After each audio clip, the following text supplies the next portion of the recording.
Hey guys, it's Joe here, and today I want to talk to you guys about the hardest character to balance in Overwatch in my own personal opinion. And who does this character happen to be? Is it Tracer, the character that can bounce all around, E back to where she was, and get full health? Does it happen to be Widowmaker, a character that can get those headshots, 300 damage, and one-shot people? Or maybe it just happens to be Reinhardt, who has a 2000 health shield, an E that does 100 damage, and a shift that can one-shot the majority of the cast? Who is it?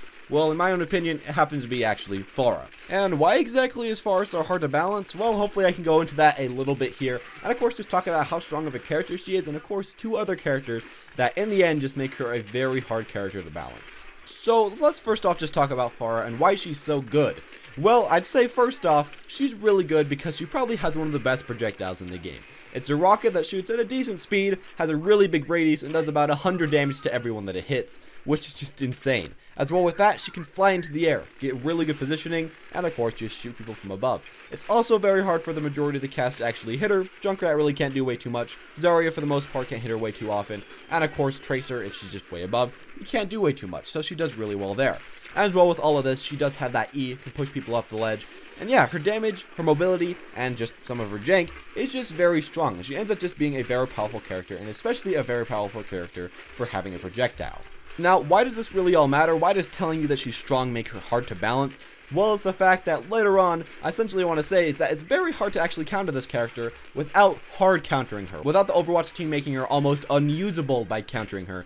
And that's just what I'm saying. Either she seems to be very good or very bad depending on the meta. And by the meta, I mean depending on how good Soldier 76 is and how good McCree is. And those two are the things that really makes Pharah hard to balance. Now, what's the big problem about these characters? What's the big problem about Pharah, Soldier 76, and McCree? Well, really, it's kind of like this. Think of it like this. Essentially, their balance is kind of like a pendulum. There's Pharah on the left and Soldier 76 and McCree on the right, otherwise just known as projectiles on the left and hit scan on the right.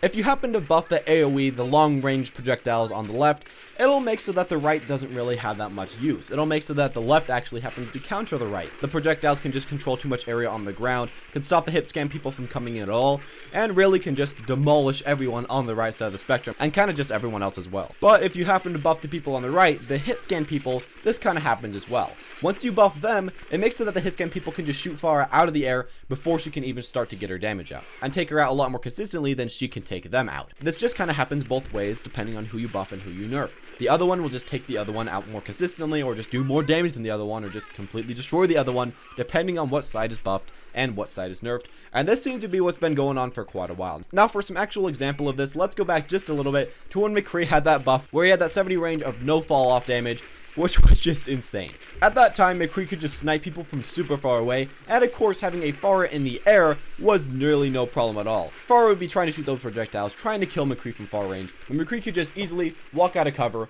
bang, bang, bang, kill the Pharah in the air, and they were done. But then later on, as we started to nerf McCree quite a bit, as we started to make him really, really close range, Pharah once again could just shoot McCree before McCree could actually get in his range at all, and just kind of zone control him out of his range. And then, of course, once we buff McCree back up again, well, McCree could just counter Pharah again. And it just keeps kind of going back and forth, back and forth, back and forth. And personally, I really can't find much of a fix with this. Now, of course, what they could decide to try to do is keep buffing one side, keep nerfing the other side, and just keep going back and forth until it just happens to be where everyone has pretty much the exact same effective range, Pharah and McCree and Soldier 76, and where they could all just hit each other at the exact same range, zone control each other, and just be kind of equal to each other. But I don't feel like this will happen for quite a while. It would be very hard to get these buffs and nerfs exactly right, and as well, you do have to mix these buffs and nerfs with all the other characters in the game. You can't buff Pharah too much, or else you may counter all the supports, you may counter all the tanks, and as well, you can't buff all the hit scan people, as you may just counter all the snipers, you may just completely destroy HanJoe. You do have to think about all the consequences of all these buffs and nerfs, and overall with this hit scan versus projectile type of thing, it just becomes really, really hard to equalize the buffs and nerfs on both sides of the spectrum to make them just equal characters. And it'll just take a long time to buff these characters to the stance where they can actually be played against each other very commonly and very equally. Now, I'm not going to say it's impossible. I'm not going to say it would take forever, but it would take a lot longer. It would take a lot more balancing. It would take a lot of trial and error, which, of course, just a lot of people don't really want to deal with way too much. But if they did finish it off, it would be kind of cool. It would be nice to have a game where the hit scan and where the projectile characters can all fight in an equal playing field, but I feel like it will take quite a while. Anyways, as always, these are all just my own personal ideas, and if you do have your own ideas, make sure to leave them in the comment section below, or maybe tell me if you have a different character that you think is even harder to buff and nerf than Pharah. And that'd be kind of cool, you know, to just just discuss it in the comment section below. As always, press that like button if you enjoyed, maybe subscribe if you want to see more content like this, and as always, have a wonderful day.